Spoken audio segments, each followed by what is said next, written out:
No processo eleitoral, existem dois agentes que têm direitos. Um agente são os eleitores, eles têm direito de votar. E os outros agentes são os candidatos, os partidos políticos, eles têm direito a receber o voto. Existe um terceiro participante muito importante, que é a autoridade eleitoral, que faz a eleição, mas essa tem o dever de atender o direito dos outros dois. Numa situação normal, vamos aqui pensar não se é voto manual, se é voto impresso, se é voto eletrônico, o que é. O básico desse processo de votação do eleitor votar, do direito de votar, quer dizer que o eleitor pode ver o seu voto. Ele vê o registro do seu voto. O documento que vai registrar seu voto pode ser visto e conferido pelo eleitor. Isso é claro, isso aqui é indiscutível. E o candidato ou o partido político ele tem direito a ver a contagem dos votos, ver se os votos que o eleitor viu estão sendo contados corretamente. Então, esses dois direitos que é o que está expresso nesse título, voto impresso auditável. Auditável o que é? O candidato pode conferir a contagem dos votos. E você vota, você confere, o eleitor pode conferir se o registro do voto tem o voto dele. Por incrível que pareça, desde 1996 aqui no Brasil, instituído esse sistema eleitoral, nosso modelo de urna eletrônica, que é um modelo de primeira geração, o mais antigo modelo que já foi rejeitado no resto do mundo, que tornou o voto secreto para o eleitor. Você vê o voto na tela, a hora que você escolhe os seus candidatos, digita lá, aparece na tela, você confirma. Depois que você confirma, o voto é registrado, num arquivo que eles chamam de registro digital do voto. Presta atenção, o registro digital do voto é criado depois que o eleitor confirma. Então, o que foi registrado, o eleitor não vê. A última coisa que ele vê é o que estava na tela. Isso não é o que está necessariamente que está gravado. Pode ser que seja, pode ser que não seja. Mas, simplesmente, o sistema não permite o eleitor ver o que foi registrado como sendo seu voto. E, no final do dia, quando encerra a votação, o mesário digita lá uma senha, a urna emite o boletim de urna, que ele diz que é a soma dos registros digitais do voto que o eleitor não conferiu.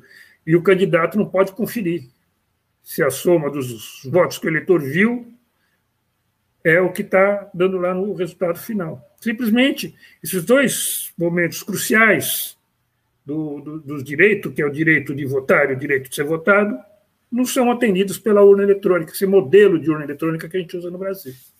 Por esse motivo, esse modelo foi abandonado no resto do mundo. Ele foi o primeiro modelo. Quando alguém falou, vamos fazer votação eletrônica, usar o computador para fazer votação, todo mundo achou que era uma ideia ótima.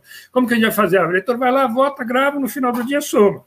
Pareceu ótimo no começo, mas logo a comunidade acadêmica e o pessoal que entendia um pouquinho de computação percebeu que não tinha segurança nenhuma isso. Você podia fazer um software que dizia ok, você votou, muito obrigado, pode ir embora, e gravar o voto para outro. Se o eleitor não pode ver o que foi gravado. Então, esse modelo acabou sendo abandonado no resto do mundo. A Índia e a Holanda começaram a ter urnas eletrônicas desse modelo, que é o modelo brasileiro de primeira geração, antes do Brasil. Costumo falar que o Brasil é pioneiro, mas não é. A Índia e a Holanda começaram bem antes da gente. E eles já abandonaram esse modelo. A Alemanha também testou o modelo com urna eletrônica sem voto impresso e a Suprema Corte da Alemanha declarou esse modelo, aceitou a eleição, mas falou, olha, está errado, não pode ter mais, proibiu, declarou inconstitucional urna eletrônica sem o registro materializado do voto que o eleitor possa conferir. Então, é isso que tem que ser. No mundo inteiro, no meio acadêmico, no mundo inteiro, hoje em dia está na onda, né? Falar é científico, é a ciência que decide tudo. Bom, no mundo acadêmico, onde se decide a questão da ciência, o voto eletrônico já foi decidido há muito tempo. Tem que ter materialização do voto. O inventor da técnica de assinatura digital, que o TSE diz que usa para garantir que o software é honesto, que não desvia voto, tudo, o inventor dessa técnica, ele já escreveu mais de uma dezena de artigos dizendo que essa técnica não serve para garantir que o programa que faz o voto, o software, é honesto. Ele serve para garantir que você transmitiu um arquivo, ele chega em outro lugar sem adulteração. Não quer dizer que ele registrou certo o voto. Então, o mundo acadêmico já deixou claro que precisa ter o que eles chamam de princípio da independência do software. Significa que o sistema eleitoral eletrônico tem que permitir uma auditoria que seja independente do software. Não pode você... O TSE fala que, por exemplo, você pode imprimir os votos que estão lá no arquivo do registro digital do software para ver que dá o resultado que está no boletim de urna. Mas o boletim de urna, o registro digital do software, dos votos, foi criado pelo software. Você está usando o software, pode estar o software. Isso, a ciência, né, o mundo acadêmico já decidiu que isso não serve como auditoria, isso não é auditoria. A auditoria tem que ser independente do software do sistema. E para isso, então, que a gente cria a ideia da materialização do voto ou do voto impresso, que a finalidade qualquer, como o deputado Eduardo Bolsonaro falou, é registrar uma via do voto além da via eletrônica. Então, o voto fica registrado em duas vias. Ele fica gravado na memória da urna, fica gravado no impresso. A vantagem do gravar no impresso é que você primeiro imprime, ou seja, registra o papel, o voto no papel, o eleitor vê o que está escrito, ou seja, vê o que está registrado, e só depois ele confirma, diferente do voto eletrônico, que você confirma antes dele ser registrado. Você confirma às cegas no eletrônico. No voto em papel, você vê o que está registrado e fala, esse é meu voto, eu confirmo. E esse voto, então, é guardado, o eleitor não leva para casa, se levar para casa, o voto não vai ser contado. E, enfim, e é assim que passou a ser no resto do mundo e no mundo acadêmico. Só no Brasil que se continua usando esse modelo de urna eletrônica e com essa propaganda que você falou do administrador eleitoral, o presidente o diretor-geral da administração eleitoral, que por acaso é ministro do Supremo, diz que quem gosta do voto impresso é porque não gosta de coisa que dá certo. Dá certo para quem? Como que o eleitor sabe que dá certo se o registro do voto dele foi registrado ou não? Né? Então, a solução técnica já existe, o mundo já decidiu isso no meio acadêmico, no meio político. Eu acho muito importante a gente pensar no seguinte: por que a Corte Suprema da Alemanha analisou essa questão, essa máquina de votar sem voto impresso, que ela é chamada no mundo acadêmico de Direct Electronic Voting Machine, DRE. Tá? Então, já analisou o nome dessa máquina de gravação direta do voto e decidiu que ela é inconstitucional por não atender o princípio da publicidade. Ou seja, o eleitor não pode ver para quem foi registrado o voto e o candidato não pode conferir a soma dos votos. A mesma coisa foi decidido pela Suprema Corte da Índia. A Índia, como eu disse, começou a usar esse tipo de máquina antes do Brasil. Em 2014, eles decidiram que as máquinas de votar lá, que eles chamam de EVM, Electronic Voting Machine, também não podem ser...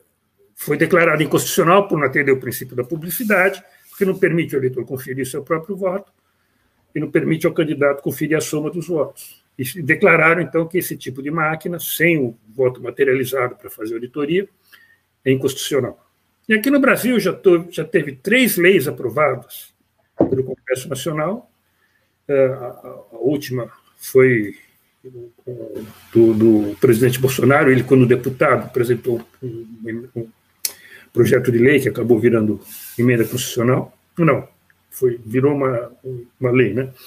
E foi 3 vezes o Supremo declarou inconstitucional a lei do voto impresso.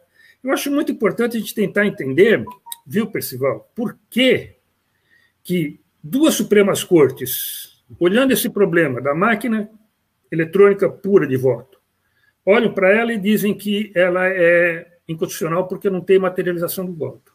E a outra Corte Suprema do Brasil olha para a mesma máquina, que tem a mesma característica, olha para ela e diz, não, seria inconstitucional se tivesse o voto impresso. Ao contrário, porque 2 cortes decidem uma coisa e uma outra Corte Suprema decide o contrário. Porque na Alemanha e na Índia não tinha um Bolsonaro para propor o voto impresso. Não, mas eu acho importante entender por que deu essa diferença. A diferença é fácil de descobrir por quê.